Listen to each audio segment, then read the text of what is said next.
After all my sacrifices, Mark, is this my reward? Go back to the village. Elena stood in the shadow of the airport pillar, clutching a welcome home sign she spent all night making. But when Mark walked out, he wasn't alone. He was kissing a woman in a designer suit. When Elena called his name, he didn't hug her. Mark, I'm here. He looked at his new waiting woman for and you. said, Ignore her, babe. That's just my mother's former maid. Former maid. She's a bit unstable. Elena felt her soul leave her body. She had sold her house, her car, and her business to send this man to London, only for him to return and call her a maid. But before we dive into how Elena got the ultimate revenge, let me know where you're watching from and what time it is. Now, subscribe to the channel and let's get started. The sun in Port Harcourt didn't just shine. It burned with a relentless intensity that mirrored the fire in Elena's heart. For 3 long years, she had lived like a ghost in her own life. She stood in the middle of her empty catering kitchen, the place that used to smell of rich spices and fresh jollof, now smelling only of dust and departure. She had just signed the final papers to sell her last 2 delivery vans. The buyer handed her a thick envelope of cash, and Elena didn't even count it. She didn't need to. Every single kobo was already spoken for. It was going straight into the bank account of Mark, the man who was currently finishing his final semester in London. "Are you sure about this, Elena?" her friend had asked her a week ago. "You worked 10 years to build this business. You're giving it all up for a man who hasn't seen you in person for 36 months. Elena had just smiled, a tired but hopeful expression. "It's not for a man," she whispered. "It's for us. Mark is the head, I am the neck. When he rises, I rise with him." But the rising was costing her everything. Elena moved out of her comfortable 3-bedroom flat and into a cramped, humid room in a famous compound. She stopped buying new clothes, her skin grew dull from lack of proper nutrition, and her hands, once soft, were now calloused from taking on menial laundry jobs just to make sure Mark's London rent was paid on time. Every night, she would stare at the one luxury she kept, a photograph of Mark tucked into the corner of her mirror. He looked so handsome in his suit, his eyes full of the ambition she adored. "3 more days," she whispered to the photo, her voice cracking from exhaustion. 3 days until you land. 3 days until the wedding. 3 days until I can finally stop being a sacrifice and start being a wife." She reached under her thin mattress and pulled out a small, hidden ledger. It was a record of every sacrifice. March. Sold mother's gold necklace. Sent £400 for textbooks. August. Skipped 3 meals a day. Sent £200 for networking. December. Sold the catering ovens. Sent £1,000 for the graduation gala. Elena didn't see these as losses. She saw them as seeds. She believed she was planting a garden of loyalty that would bloom the moment Mark stepped off that plane. Little did she know, Mark wasn't planning on bringing any flowers home for her. He was coming back with a harvest, but it wasn't one Elena would ever be invited to share. The Port Harcourt International Airport was a chaotic sea of faces, heat, and noise. Elena stood at the edge of the arrival gate, her heart drumming a rhythm of pure, unadulterated joy. She had spent her last few naira on a taxi to get there early, arriving 4 hours before the flight was even scheduled to land. In her hands, she clutched a handmade sign that read, "Welcome home, my king." She looked down at her reflection in the glass of a closed, duty-free shop. She looked gaunt. Her collarbones poked through her faded dress, and her hair, which used to be thick and lustrous, was pulled back in a simple, tired bun. But she didn't care. She thought, when Mark sees me, he won't see the struggle. He will see the woman who stood by him. The intercom crackled. The flight from London had landed. Elena's breath hitched. She pushed to the front of the barricade, ignoring the grumbles of the people around her. One by one, passengers began to trickle out.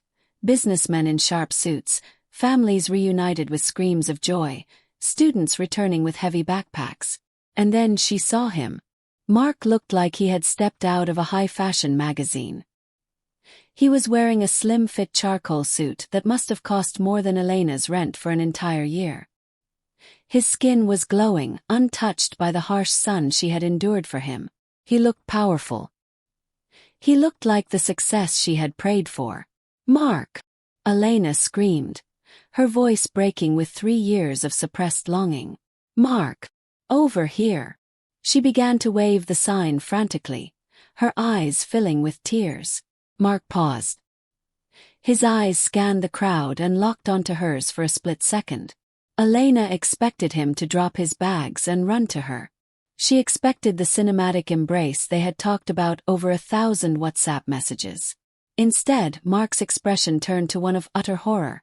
Not the horror of someone who had seen a ghost, but the horror of someone who had stepped in something foul.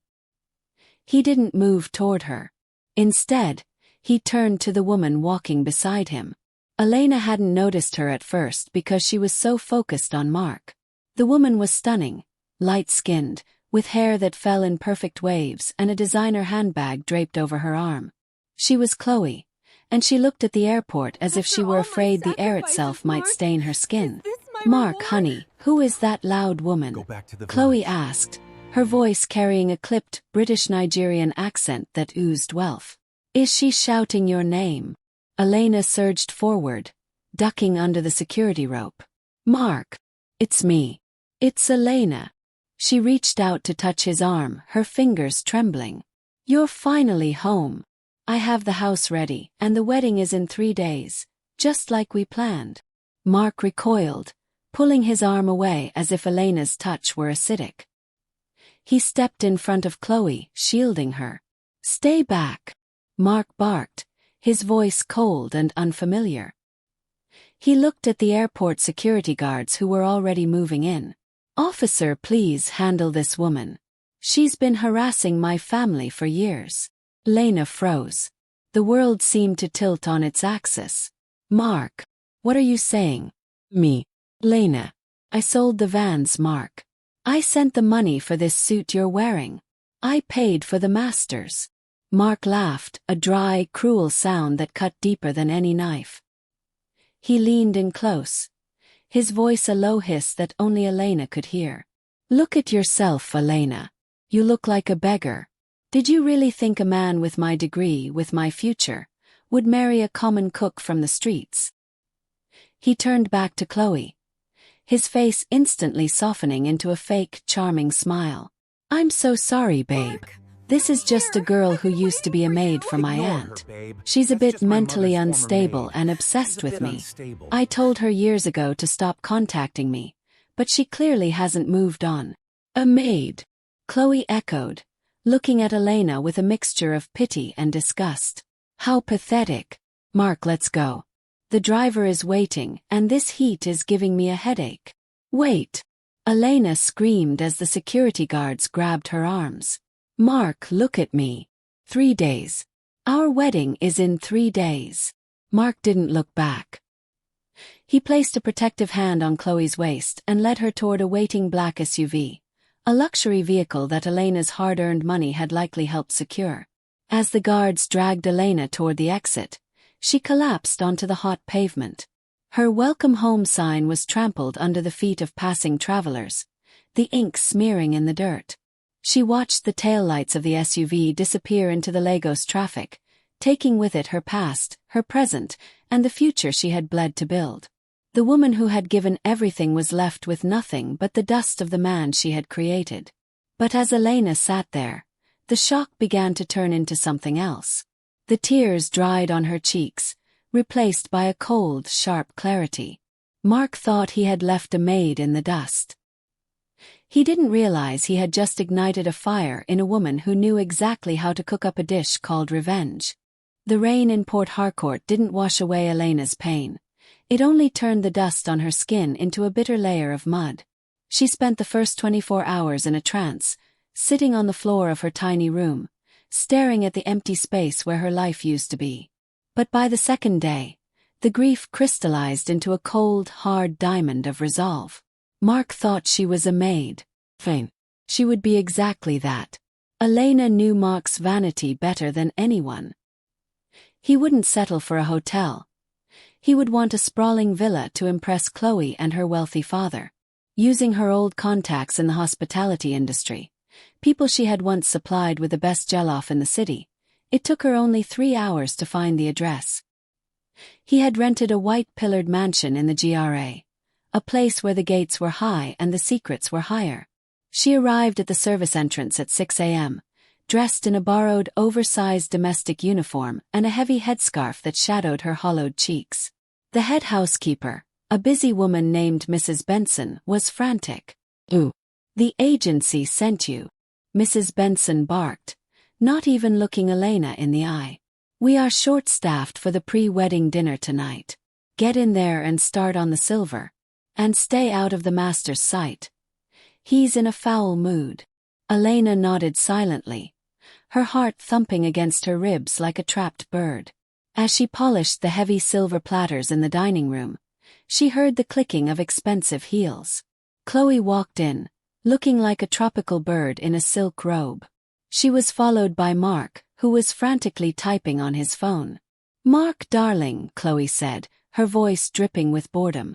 "My father is asking for the final bank confirmation for the merger. He says he hasn't seen the substantial liquid assets you claim to have in your Nigerian accounts." Elena froze, her hand hovering over a gravy boat. Mark's voice was smooth, the same honeyed tone he had used to convince Elena to sell her vans. "It's just a delay with the local banks, Chloe. You know how slow Africa is. By the time we say, 'I do' tomorrow, the funds will be cleared. I've put everything I have into this union." Everything he had, Elena thought bitterly. Everything I gave him.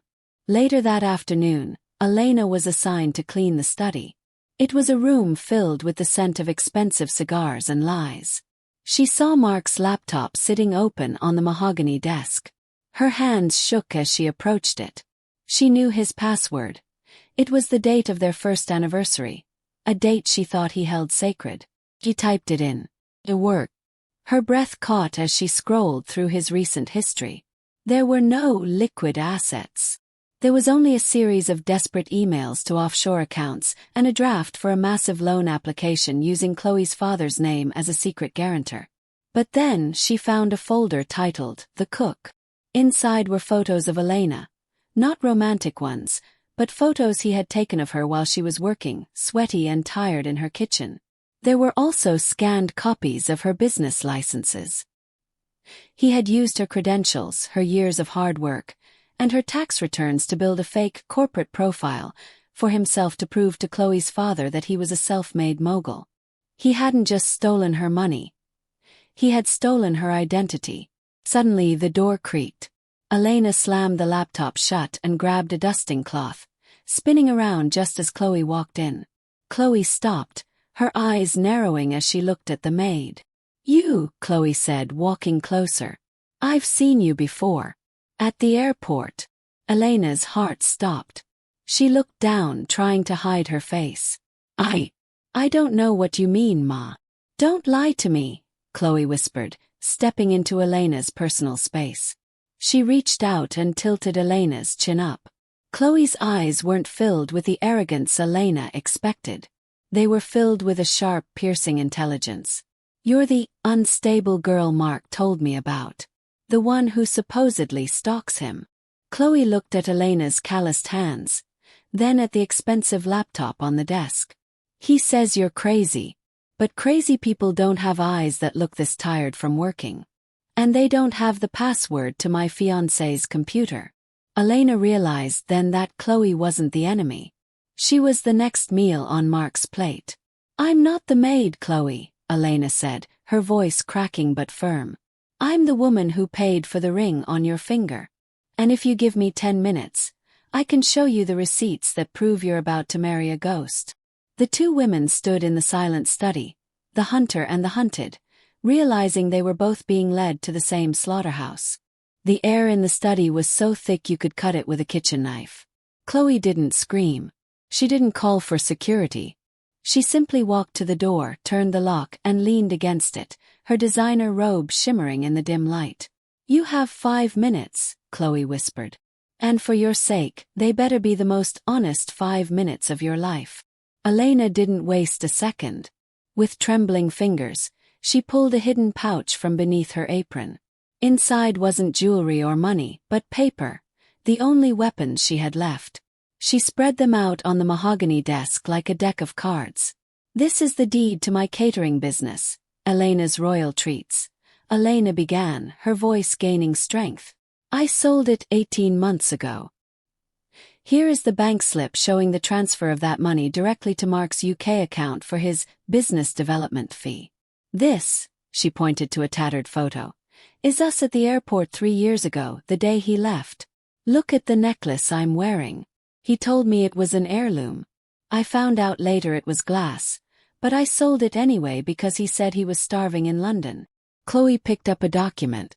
It was a printout of an email Mark had sent to Elena just 2 months ago, promising her that the wedding in Port Harcourt would be the talk of the town, and that he couldn't wait to grow old with his only queen.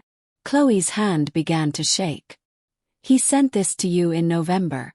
But in November, he was in the Maldives with me, telling me I was the only woman he had ever loved.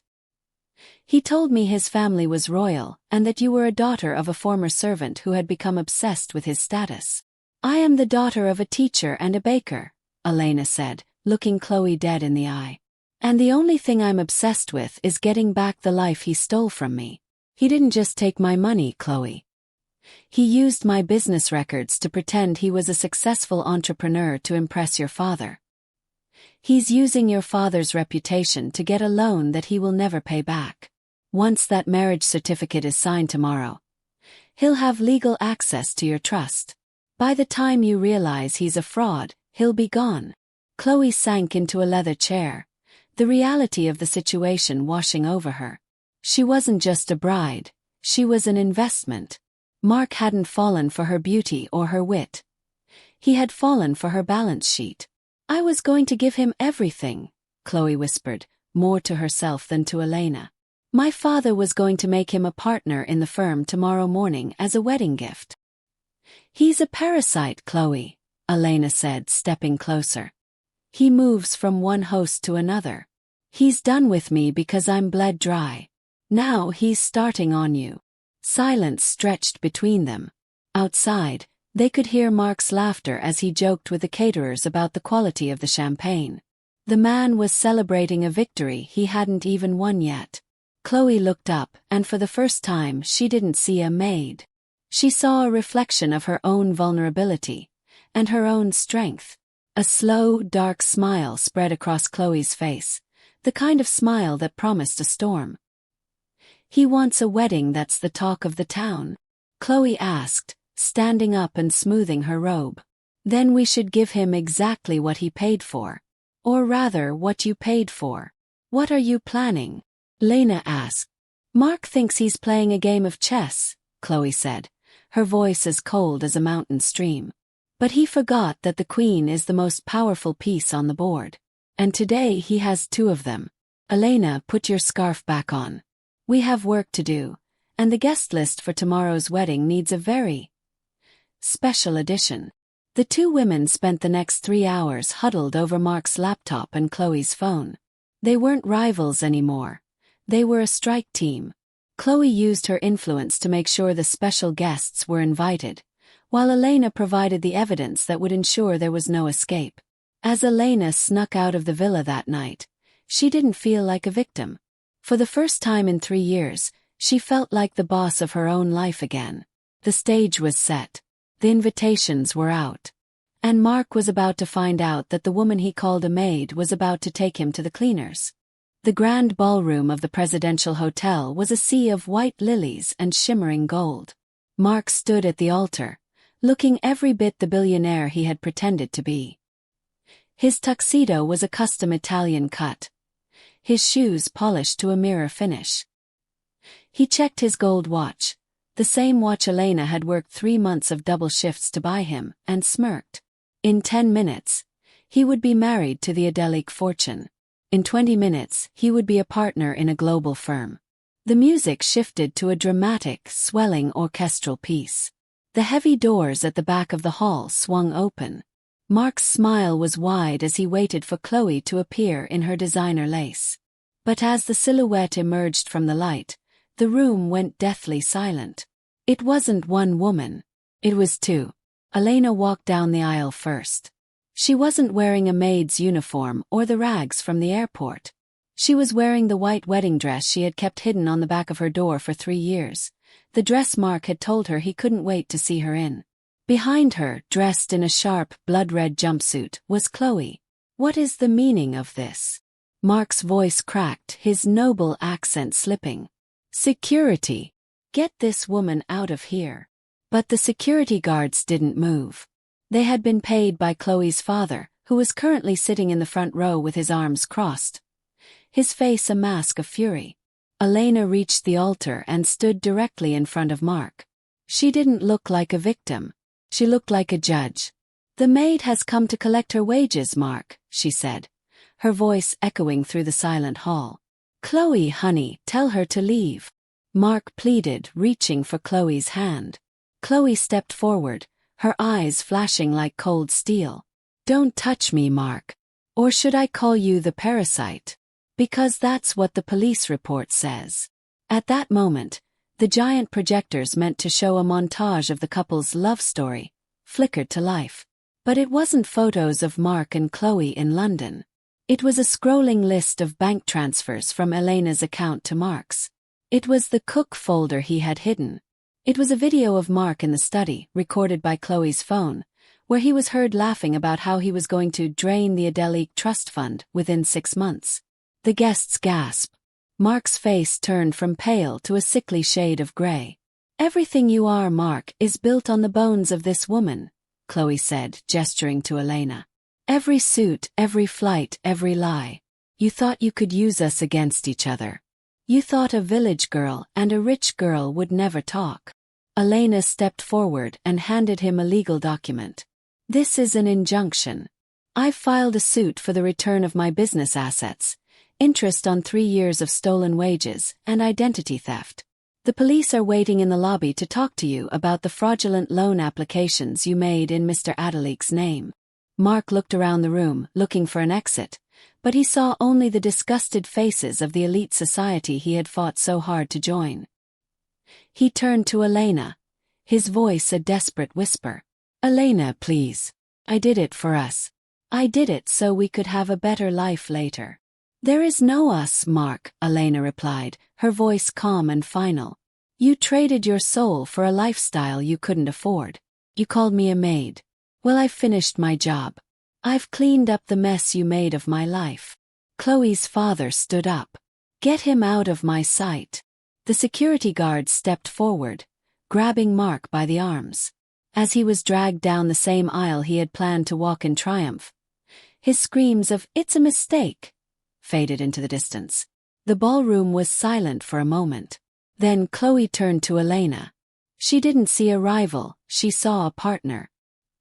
"He thought he could bring me up and bring you down," Chloe said, loud enough for everyone to hear. "He didn't realize that when women like us stand together, the only place a man like him can go is down into the dirt."